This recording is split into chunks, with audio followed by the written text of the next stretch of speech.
Hello and welcome back everyone. अब तक हम लोगों ने इंजीनियरिंग मैथमेटिक्स 2 की 2 यूनिट कवर कर ली है।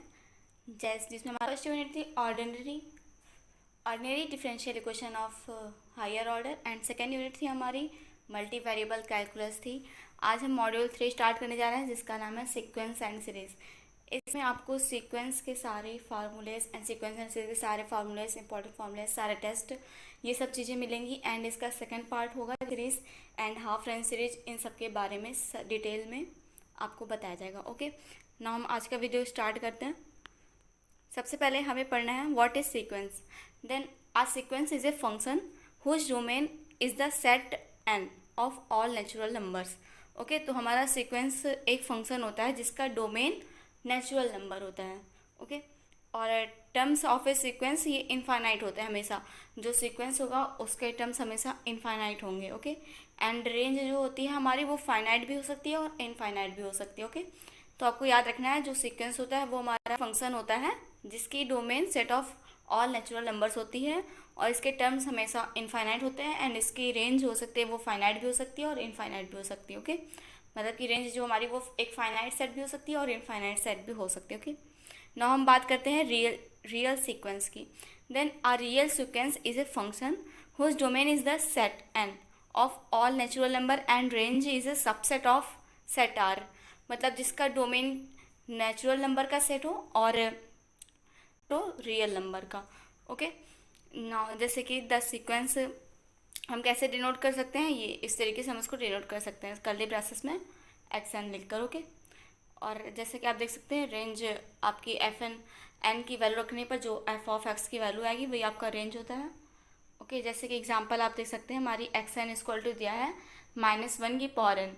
देन हमारा जो सीक्वेंस हुआ वो क्या बनेगा, एक बार 1 एन की वैल्यू कहाँ से कहाँ तक, 1 से इनफाइनाइट तक आप रखेंगे। ओके, तो आप देखेंगे एन की वैल्यू 1 रख सकते हैं, 2, 3, 4 ऐसे से रखते चले जाएंगे। देन हमारा एक्शन क्या बनेगा, सीरीज कौन से सीक्वेंस क्या बनेगा हमारा -1 1 -1 -1 1 ऐसे ही आपका अल्टरनेट पोजीशन पे -1 1 बनता चला जाएगा। ये आपकी सीक्वेंस हो जाएगी।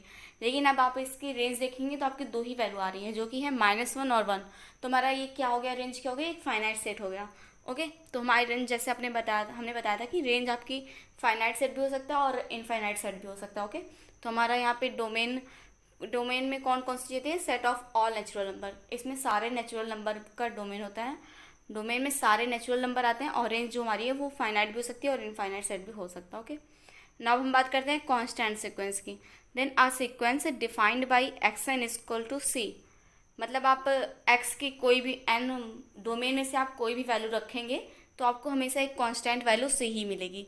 ओके, तो इसका रेंज हमेशा जो कांस्टेंट वैल्यू होगी सी वही हमारा इसकी रेंज आएगी। मतलब फाइनाइट सेट में सिर्फ आपको एक एलिमेंट मिलेगा। ओके, और हमारी एक्सन जो हमारी सीरीज़ है वो तो इनफाइनाइट टर्म्स की होगी, लेकिन आपकी रेंज इसकी रेंज जो होगी वो हमेशा सी जो कि कांस्टेंट वैल्यू होती है फंक्शन की वही होगी। ओके, ना अब हम बात करते हैं बाउंडेड एंड अनबाउंडेड सीक्वेंस की।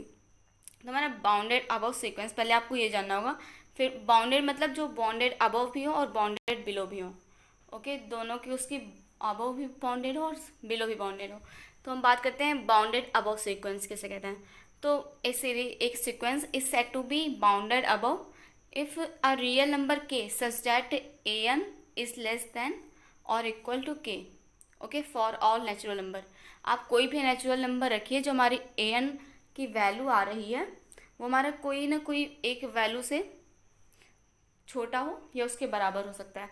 जैसे आपकी ए एन आप ले लीजिए 1/n, तो आप इसमें देखेंगे हमारी कौन कौन सी वैल्यू आएगी, 1, 1/2, 1/3।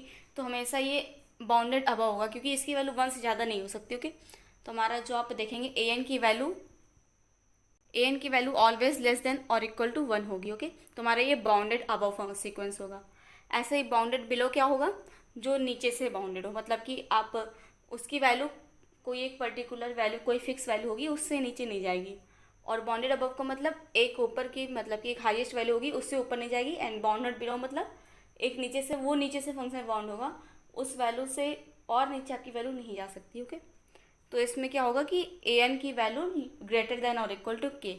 आप कोई भी नेचुरल नंबर रखेंगे तो उसकी कोई फिक्स वैल्यू होगी उससे हमेशा वैल्यू ज़्यादा ही आएगी ए एन की। ओके, अब हम बात करते हैं बाउंडेड सीक्वेंस क्या होगा। A sequence an is said to be bounded when it is bounded above and below.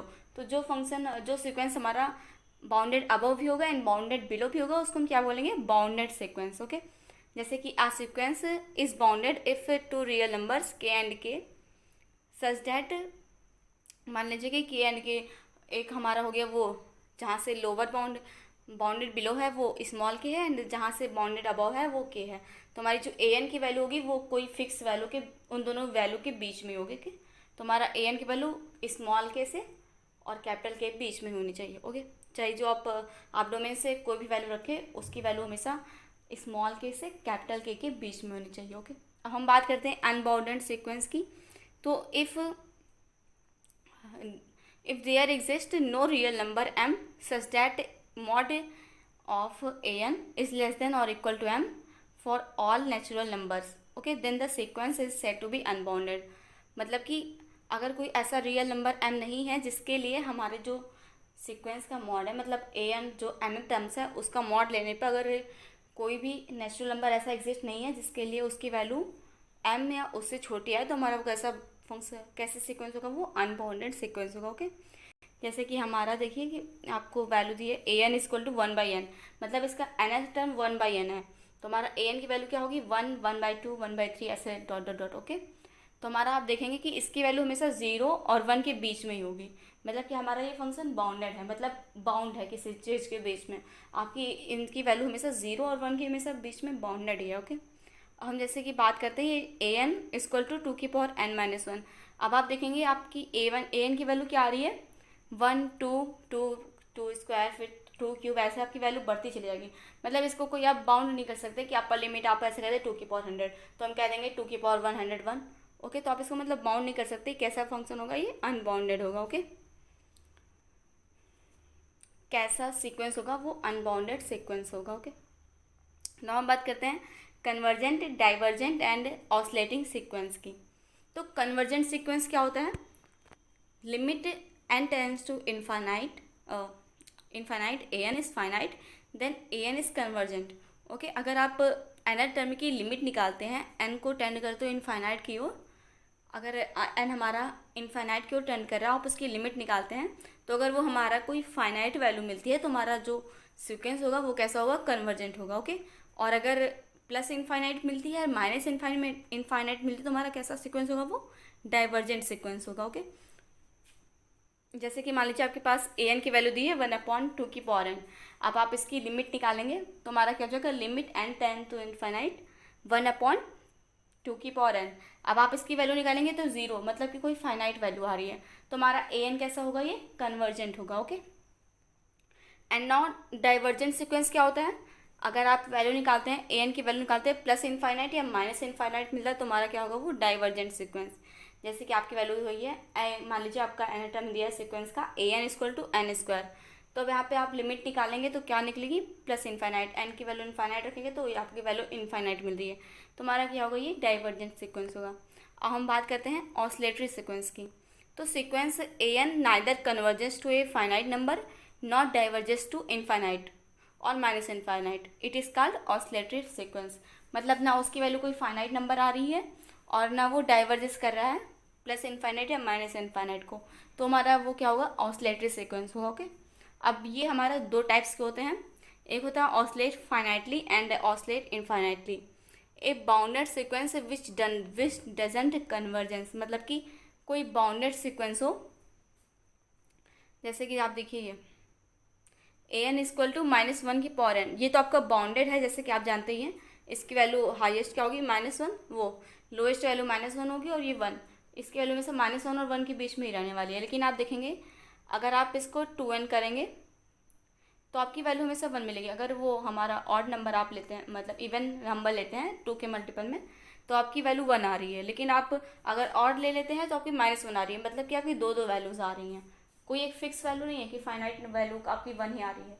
अगर आपकी दो वैल्यूज़ आती है तो वो भी इनफाइनाइट, मतलब कि ऑसिलेटरी फाइनाइटली होगा। ओके, और अगर इनफाइनाइट एक प्लस इनफाइनाइट और कहीं माइनस इनफाइनाइट आ रहा है तो क्या होगा, वो oscillatory infinitely. Okay, a bounded sequence which doesn't converges is called oscillate finitely. Okay, और अगर कोई सीक्वेंस है वो unbounded sequence which is does not diverges, वो क्या होता है हमारा ऑसिलेट इनफाइनाइटली होता है। ओके,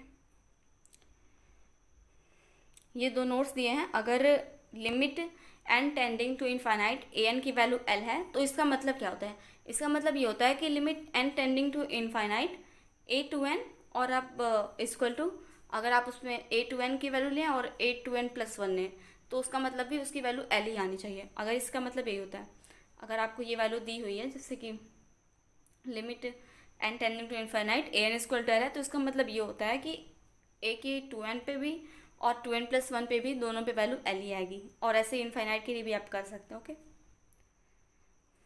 अब हम बात करते हैं मोनोटोनिक सीक्वेंस की।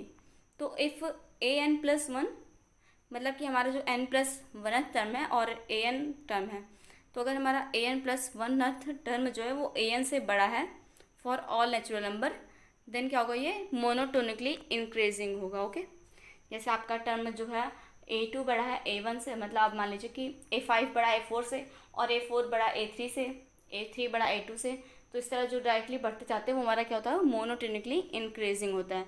और अगर इसका रिवर्स कर दें कि हमारा ए वन बड़ा है ए टू से, फिर ए टू बड़ा है ए थ्री से, ए थ्री बड़ा है ए फोर से, तो हमारा क्या होगा, वो मोनोटोनिकली डिक्रीजिंग होगा।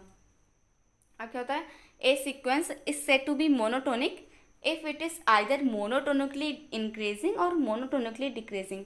अगर कोई हमारा सीक्वेंस है वो मोनोटोनिकली इंक्रीजिंग हो रहा है या मोनोटोनिकली डिक्रीजिंग, तो हमारा वो कैसा सीक्वेंस कहलाता है, मोनोटोनिक। ओके, और अगर if a n plus one is greater than n, मतलब वो बराबर में नहीं है, सिर्फ ग्रेटर देन है, तो हमारा क्या होगा, स्ट्रिक्टली मोनोटोनिकली।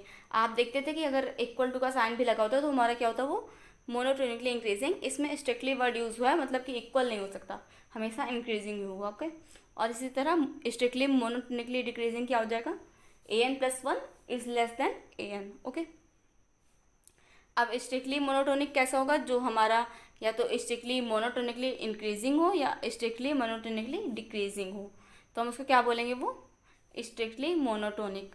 ओके, इस लेक्चर में इतना ही रखते हैं। ओके, देन सेकेंड लेक्चर में हम इसके आगे प्रोसीड करेंगे। ओके, अगर वीडियो अच्छी लगी हो तो प्लीज़ लाइक सब्सक्राइब करना बिल्कुल ना भूलें। Okay, thank you.